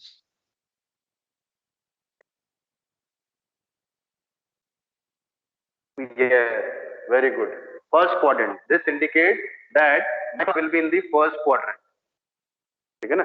तो ये एग्जैक्टली है। बेसिकली मैं आपको बताता हूँ, ये जो लीनियर इनइक्वालिटी है ये किस जगह पे यूज होता है। ये है कमर्शियल मैथमेटिक्स बेटा, कमर्शियल मैथमेटिक्स। कमर्शियल मैथमेटिक्स का मतलब है अगर आप कल को फ्यूचर में एमबीए करते हो अपने बीटेक करने के बाद या कभी भी, वहां पे आपके पास ऐसी सिचुएशन आएंगी कि आप किसी कंपनी के फाइनेंशियल एडवाइजर हो या कोई डिसीजन मेकर हो। सपोज करो, आपको मैं एक एग्जांपल लेता हूं कि आपकी जिस कंपनी में जॉब लगी है उस कंपनी का प्रोडक्शन है चॉक एंड डस्टर बनाने का, चॉक एंड डस्टर बनाने का आपका प्रोडक्शन है, ठीक है ना। अब आपको कंपनी का मालिक आपसे बोलता है कि भाई आप इस तरह की सिचुएशन क्रिएट करो so दैट कि हमारा जो प्रॉफिट है वो मैक्सिमम आना चाहिए। तो अब आप क्या करते हो? अब आप लेते हो कि चॉक एंड डस्टर की रिक्वायरमेंट कहाँ कहाँ पे है। तो आपने पिक किया कि school, college, coaching centre, institute और कहाँ कहाँ पे इसकी जरूरत पड़ती है चॉक एंड डस्टर की, आपने वो पिक किया। फिर सपोज करो आपको द्वारका जोन मिला है, तो आपने यहाँ पे कैलकुलेट किया कि भाई यहाँ पे ये 40 स्कूल है या 50 स्कूल है, 20 इंस्टीट्यूट है, ठीक है, और इसमें चॉक एंड डस्टर की रिक्वायरमेंट होती है। फिर आपने ये देखा कि आपको चॉक की रिक्वायरमेंट ज्यादा आती है और डस्टर की रिक्वायरमेंट कम आती है। यानी चॉक रेगुलर बेसिस पे यूज होते हैं, डस्टर ये होता है कि एक डस्टर 1 महीना निकाल देता है या 2 महीने निकाल देता है। तो किसी भी कॉलेज, स्कूल और इंस्टीट्यूट से डस्टर के कंपैरिजन में चॉक की जो क्वांटिटी आपसे मांगी जाती है वो मतलब 10 टाइम से भी ज्यादा मांगी जाती है। यानी कि 50 बॉक्सेस आपके चॉक के आएंगे तो एक बॉक्स आपके इसका आएगा, डस्टर का आएगा। तो अब आपने क्या किया, ये जो सिचुएशन देके आपसे आप वो एमबीए में सीखेंगे कि इस टाइप की इनइक्वालिटीज कैसे फ्रेम आउट करते हैं, इस टाइप की। और ये आपका कमर्शियल मैथ का आ गया। उसके अंदर x greater than 0, y greater than 0 is compulsory because in business commercial mathematics में नेगेटिव कुछ होता ही नहीं है। कोई भी अपना काम नेगेटिव के लिए नहीं करेगा कि मेरा नुकसान होना चाहिए। अब मैं ये कहूं कि आपको चॉक एंड डस्टर प्रोड्यूस करने हैं तो उसमें मिनिमम ये होगा कि आप कहोगे कि भाई आज की डेट में एक भी चॉक प्रोड्यूस नहीं होगा, या ये कहोगे कि आज की डेट में एक भी डस्टर नहीं प्रोड्यूस करना, एक भी डस्टर नहीं बनाना, आज से चॉक बनेंगे, तो उसको इक्वल टू 0 बोलते हैं बेटा, ठीक है ना बेटा। अगर मैं बोल रहा हूं कि एक भी डस्टर नहीं बनाना, इसका मतलब है इक्वल टू 0। मैं ये तो बोल नहीं सकता कि आज -5 डस्टर बनाएंगे या -2 डस्टर बनाएंगे या -50 डस्टर बनाएंगे। तो ये तो कॉन्सेप्ट ही रियल लाइफ में नहीं आता नेगेटिव, ठीक है, तो कमर्शियल मैथमेटिक्स में भी नहीं आएगा। समझ रहे हो बात को बेटा? तो यहाँ पे this is the actual situation for commercial mathematics. It means मैं या तो एट पार हो सकता हूँ, 0 हो सकता हूँ, या फिर मैं प्रॉफिट ही करूंगा। यानी प्रोडक्शन जो होगी मेरी वो पॉजिटिव में होगी, नेगेटिव में तो मैं शो ही नहीं कर सकता कहीं पे भी, आपका सिस्टम ही नहीं पिक करेगा उसको, ठीक है बेटा। तो बेसिकली ये कमर्शियल मैथमेटिक्स है, और वो जो कमर्शियल का कंसेप्ट है वो मैं 12th में समझाऊंगा आपको, ठीक है ना। अभी हम सिर्फ ग्राफ वाला काम कर रहे हैं जो रिक्वायर्ड होता है। जो हमने कॉमन शेडेड रीजन निकाला वो इसलिए निकाला जाता है कि अगर मुझे किसी कंपनी में प्रॉफिट बनाना है अपने प्रोडक्ट, मुझे एक जोन दे दिया,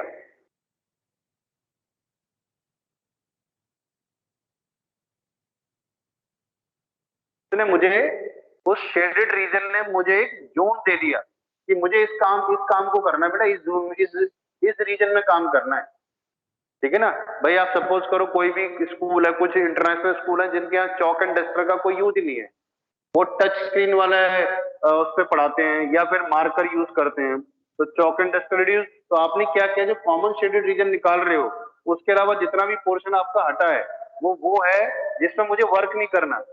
जिस डायरेक्शन में चौक एंड डस्टर का यूज नहीं है, मुझे उस डायरेक्शन में जाना नहीं। द्वारका में भी ऐसे रीजन होंगे कि भाई इस पोर्शन में मुझे नहीं जाना, तो ये जो ग्राफ है ये मुझे उसमें हेल्प करता है कि अब मुझे सिर्फ इसी पोर्शन पे फोकस करना है। कॉमन शेडेड जो रीजन आता है वो सिर्फ वो फोकस एरिया आता है जहां पर मुझे फोकस करना है, जिससे मेरा प्रॉफिट आएगा मैक्सिमम, या अगर कॉस्ट की बात करें तो कॉस्ट कम आएगी मेरी।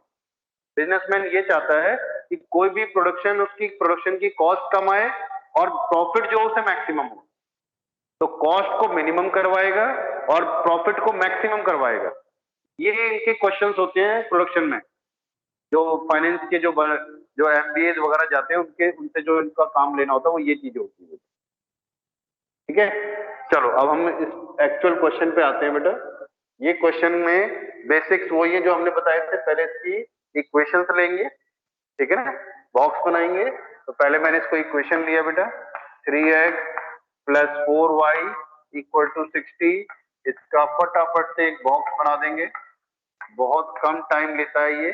x y, if x is 0 y is 15, if y is 0 x is 20. This is the first box. Then x + 3y = 30.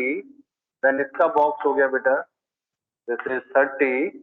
x y, x0 y 10, y0 x 30 बन गया। अब x = 0, x = 0 का मतलब क्या होता है, कोई बताएगा बेटा? What is the meaning of x = 0? y axis, बोलो बेटा। x = 0 का क्या मतलब होता है बेटा? y axis, right. और y = 0 का क्या मतलब होता है बेटा? x axis. I hope this is clear, बोलो भाई। x = 0 का मतलब y एक्सिस, y = 0 का मतलब x एक्सिस। ठीक है बेटा, अब ग्राफ ड्रॉ करते हैं इसका। तो मुझे ये तो पता चल ही गया कि ये सॉल्यूशन मुझे देगा फर्स्ट क्वाड्रेंट में, क्योंकि ये रिस्ट्रिक्शन है, फर्स्ट क्वाड्रेंट बता रहा है। तो मैंने जो फर्स्ट क्वाड्रेंट वाला पोर्शन है उसको बड़ा रखा, ये नहीं कि बीच में बनाया मैंने, ऐसा नहीं बनाया। अब मैंने आपको बना के दिया अपनी ग्राफ शीट पे, जिसमें मुझे फर्स्ट क्वाड्रेंट को बड़ा रखना है। इस तरीके का आप लाइनें ड्रॉ करोगे, ये वाला पोर्शन मुझे बड़ा दिखना चाहिए, क्योंकि इसको देख के मुझे ये क्लियर हो गया कि इसका जो फाइनल सॉल्यूशन है वो फर्स्ट क्वाड्रेंट में आएगा, ना कि सेकंड, थर्ड, फोर्थ किसी में नहीं आएगा। तो इसलिए मुझे फर्स्ट क्वाड्रेंट को बड़ा बनाना है। ठीक है, चलिए अब नेक्स्ट आ जाते हैं 0 पे 15। चलो 5 का बैक ले लेते हैं, 1 2 3 4, 1 2 3 4, राइट। अब आप क्या लिखोगे स्केल में? 1 box = 5 unit, x axis 1 box = 5 unit, y axis. ये स्केल का कॉन्सेप्ट हो गया, ठीक है। चलिए 0 15 is this one, 20 0 is this one। ठीक है बेटा, तो अब इस लाइन को ड्रॉ कर देते हैं एंड इस लाइन का नाम लिखेंगे साथ ही साथ 3x + 4y = 60। This is 3x + 4y = 60। हमने लाइन लिख दी बेटा। नेक्स्ट इज, अब दूसरे करवाते हैं 0 to 10, 0 10 यानी कि ये रहा 0 10 एंड 30 0 इज दिस वन। अब इसको ड्रॉ कर दिया, ये 30 0, और मेरे पास आता है x + 3y = 30। इसका नाम लिख दिया बेटा मैंने। ठीक है, ये तो होगी लाइनें ड्रॉ हो गई, यानी इक्वालिटी का ग्राफ बना दिया। अब इनइक्वालिटी का ग्राफ बनाना है तो शेडेड करना है बेटा। फिर से वही वाला तरीका, ये रहा मेरा ओरिजिन बेटा। अब ओरिजिन के अकॉर्डिंगली चेक करेंगे बेटा कि which is the common feasible region. ठीक है, चलिए अगर मैं इसमें ओरिजिन पुट करता हूं तो 0 < 60 आता है। 0 is less than 60, ट्रू और फॉल्स बेटा? 0 < 60 is ट्रू। ट्रू मीन्स ये कंडीशन ट्रू कर रही है, true means towards the origin. तो इस लाइन के जितने भी पोर्शन है उस तरफ उसके एरोज बना लो, ठीक है। और इतना दिमाग आप पहले लगा सकते हो कि ये एरो भी नहीं आएगा काम मेरे, ये वाला एरो काम नहीं आएगा। रीजन, इन्होंने बोला फर्स्ट क्वाड्रेंट, ये सेकंड क्वाड्रेंट में जा रहा था एरो, ये वाला फोर्थ क्वाड्रेंट में जा रहा था एरो, तो इसलिए मैंने हटा दिया। अब आ जाते हैं दूसरा वाला, 0 less then 30, this is also true, तो इसमें भी वही आ जाओ बेटा। एक ये पोर्शन, ये एलिमिनेट हो गया, ये भी एलिमिनेट हो गया।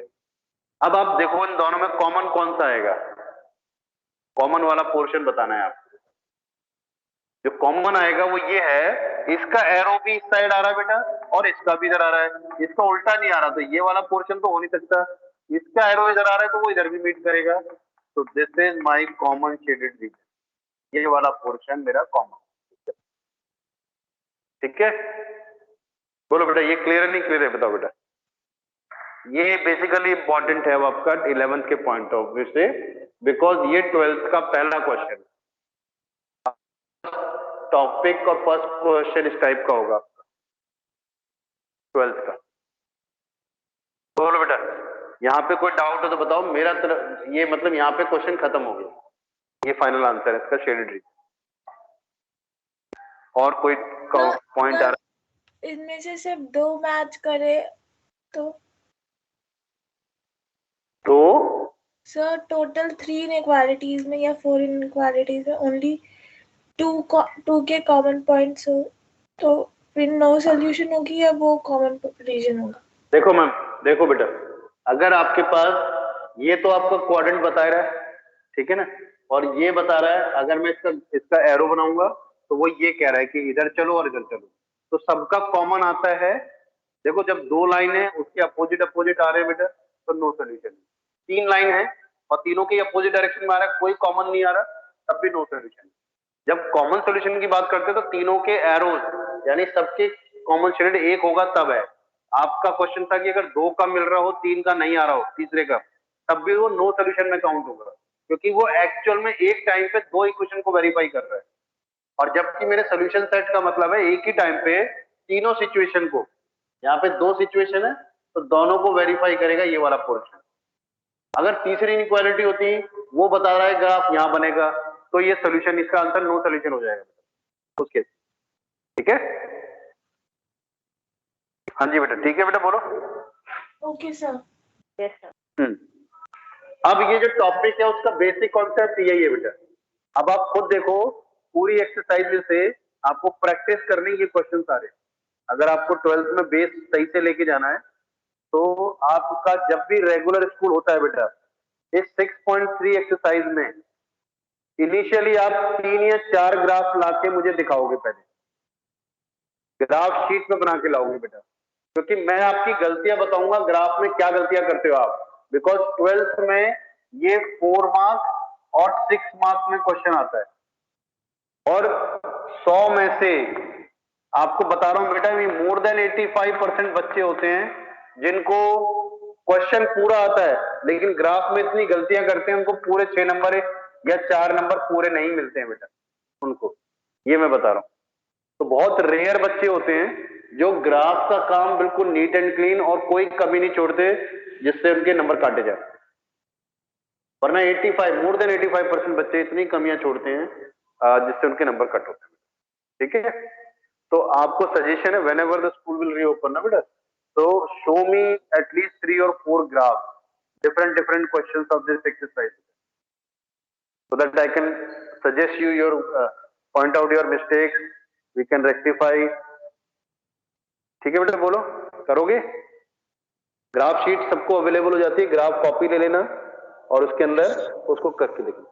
अब आप मुझे बताओ, इस 1 to 15 में कोई ऐसा क्वेश्चन जो आप चाहते हो कि सर आप डिस्कस करो, यहाँ पे कोई भी क्वेश्चन देख के लग रहा हो, क्योंकि सब में यही काम करना है, या ये है कि आप पहले ट्राई करो, और इसमें ना 10 से लेके 15 तक सारे इंपॉर्टेंट क्वेश्चन है, 10 से लेके 15 तक ये सारे इंपॉर्टेंट क्वेश्चन है। इंपॉर्टेंट का ग्राउंड यही है क्योंकि ये 12th में मिलेंगे आपको ऐसे क्वेश्चन, ऊपर वाले जितने भी क्वेश्चन है ये सिर्फ आपको कॉन्सेप्ट की नॉलेज देने के लिए है, ठीक है, ये बाकी सारे आपको 12th में मिलेंगे क्वेश्चन, इसलिए इंपॉर्टेंट है।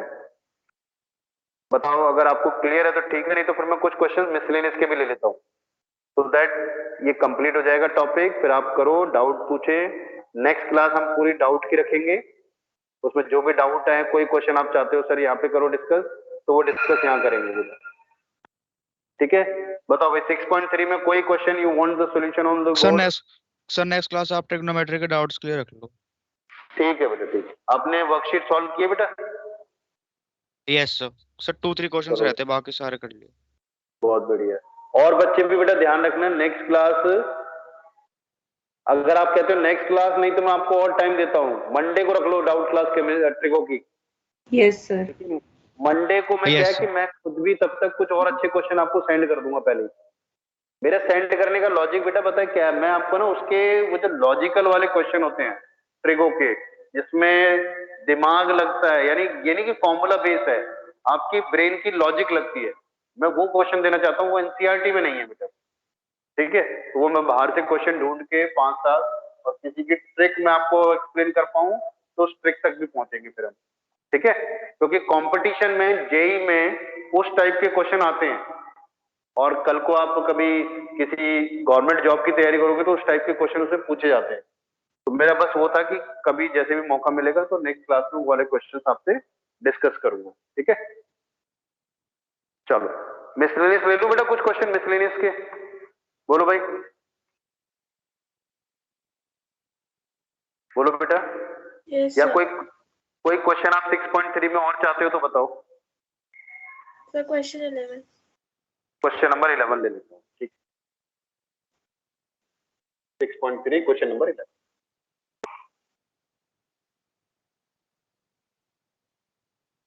Question number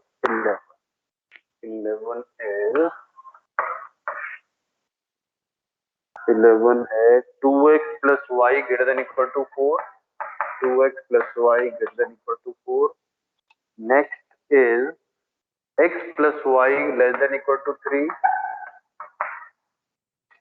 Next is 2x minus 3y.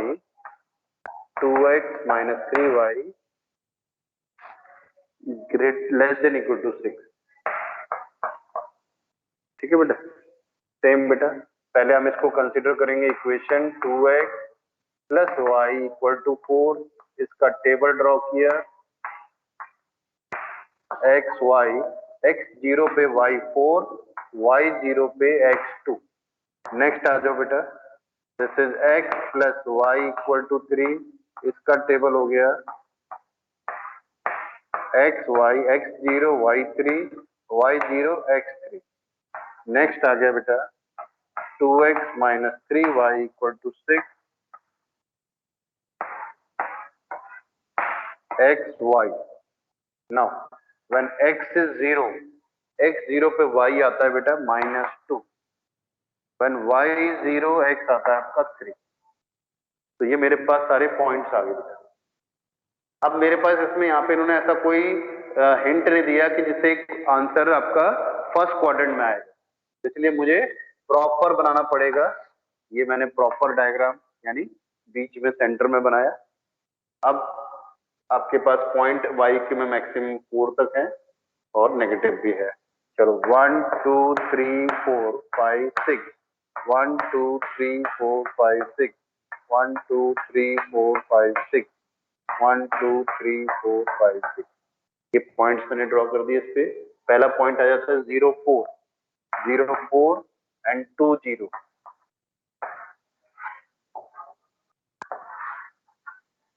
2 0, तो इसका नाम लिख दो बेटा, this is 2x plus y equal to 4, first line. Next is 0 3, this is 0 3 and 3 0। इस लाइन को भी ड्रॉ कर दो, एक्सटेंड कर दो, and this is x plus y equal to 3। Next is 2x minus 3y equal to 6, तो 0 minus 2, 0 minus 2 is this point, 3 0 ये वाला पॉइंट। तो एक पॉइंट कॉमन है दो लाइन में, this is 2x minus 3y equal to 6। ठीक है, ये तो हो गया हमारा, लाइनें ड्रॉ हो गई। अब मुझे कॉमन शेडेड निकालना है। कॉमन शेडेड फिर से वही बेटा, ओरिजिन को चेक करेंगे, ओरिजिन इसमें पुट करते हैं तो 0 greater than 4, is it true और फॉल्स बेटा? बोलो बेटा, 0 इज ग्रेटर देन 4, ये हो गया फॉल्स। यहाँ आ रहा है 0 लेस देन 3, ये आ रहा है बेटा ट्रू, हमने लिख लिया बस अपने लिए यहाँ पे। यहाँ आ रहा है 0 less then 6, this is also true. तो दो इनइक्वालिटी ट्रू है, एक फॉल्स है। तो पहले नंबर पर देखते हैं, पहला वाला फॉल्स है, इस इक्वेशन को चेक करो कौन सा है, ये वाला। तो इसके जितने भी पोर्शन दिखते हैं, one portion is this, second is this, third is this, इनमें एक एक एरो बना लो बेटा। एक एरो मैंने इधर बना दिया, एक एरो इधर बना दिया, एक इधर ले लो, एक इधर भी ले लो, ठीक है। जितने पोर्शन मुझे इसके दिख रहे हैं उतनी जगह में मैंने इसका एरो बना दिया, because this is false, it means against the origin I have to shade. Next आ जाओ, x plus y less than equal to 3, ये ट्रू है।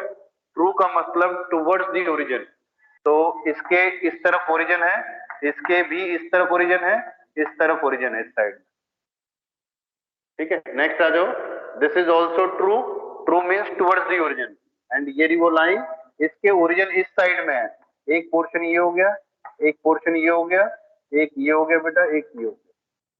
तो ऐसा पोर्शन जहां पे सारे एरोज क्लैश कर रहे हैं, वो मेरा कॉमन शेडेड रीजन हो गया, तो दैट इज दिस वन बेटा, ये मेरा कॉमन शेडेड रीजन, जहां पे तीनों के एरोज क्लैश कर रहे हैं। This is my final answer, ठीक है।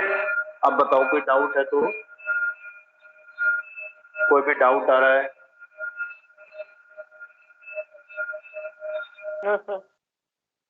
नहीं है ना बेटा? चलो, और कोई क्वेश्चन आप चाहते हो बेटा इस एक्सरसाइज का करना तो बताओ बेटा मुझे। Any other question you want?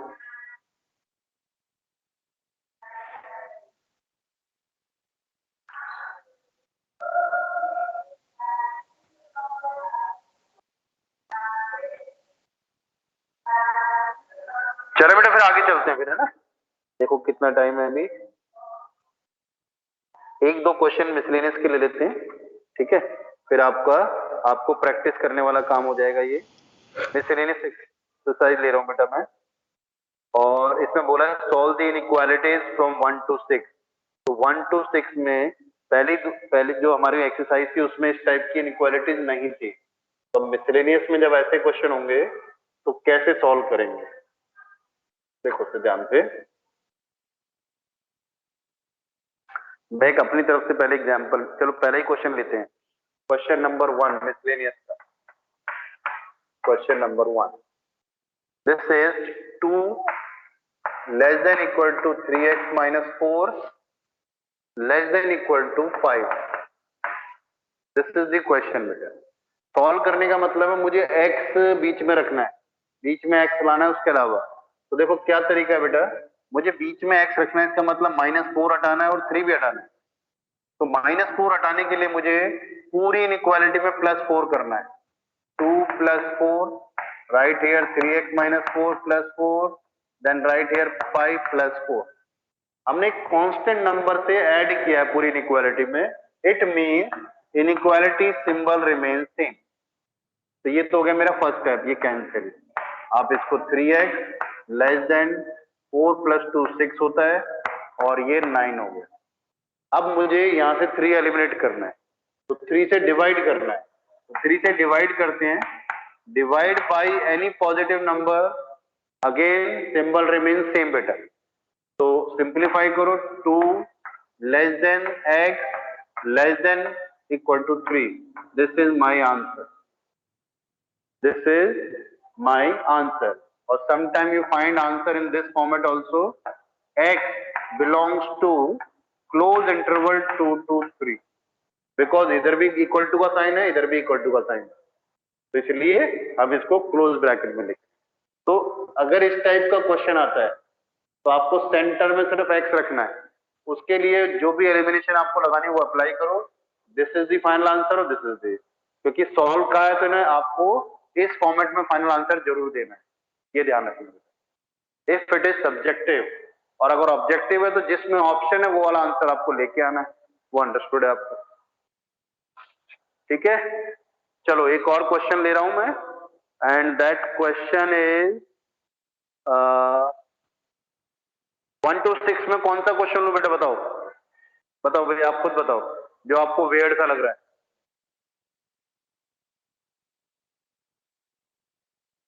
बोलो बेटा, जो भी 1 to 6 में वेird सा क्वेश्चन लग रहा हो बताओ। मैं अपनी तरफ से लेता हूं फिर 5th क्वेश्चन।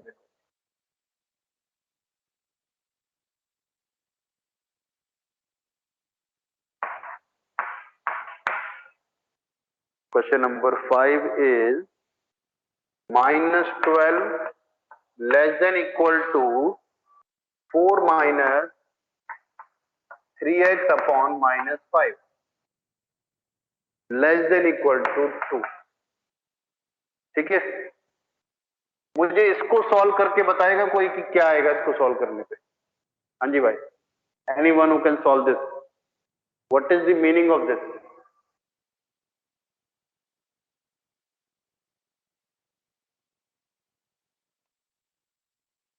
कोई है जो इसका सिंपलेस्ट एक्सप्रेशन मुझे दे दे बेटा? देखो पहले तो ये माइनस है और ये भी माइनस है, तो इस एक्सप्रेशन को सॉल्व करेंगे तो ये तो प्लस हो गया बेटा, 4 plus 3x by 5 greater than equal to -12 less than equal to 2। अब आपको इस टाइप का मैंने बताया था कि इसको पहले आप सॉल्व कर लो। This is 20 plus 3x divide by 5 2 minus 12, 5 से मल्टीप्लाई करेंगे तो this is -60 20 plus 3x less than equal to 10। अब 20 एलिमिनेट करेंगे तो -20 कर रहे तो सिंबल भी चेंज नहीं होगा, तो this is -80 3x less than equal to -20 किया तो -10। ठीक है, अब 3 से डिवाइड कर देंगे तो 3 से डिवाइड भी पॉजिटिव नंबर है, less than equal to x less than equal to -10/3। तो ये मेरा आंसर आ गया, but we have to write our final answer. x belongs to -80/3 to -10/3। 10 ही आएगा ना बेटा, 10/3, ये मेरा आंसर हो गया। सर फ्रैक्शन सॉल्व करने की जगह 4 डायरेक्ट ले जाते तो उसमें क्या होता फिर? तब भी कोई प्रॉब्लम नहीं बेटा, किसी में कोई प्रॉब्लम नहीं है, this is depend on your approach. वैसे करके दिखाऊं? नहीं सर, तो उससे एक स्टेप कम ही हो जाता है ना। हाँ वो भी सही बात है, सही बोल रहे हो, तो आपका ये वाला स्टेप बच जाता है मेरे ख्याल से, है ना, एक स्टेप बच जाता है, बिल्कुल सही कह रहे हो। आपको स्टेप बचाना है बेटा, देखो वो आपके ऊपर है।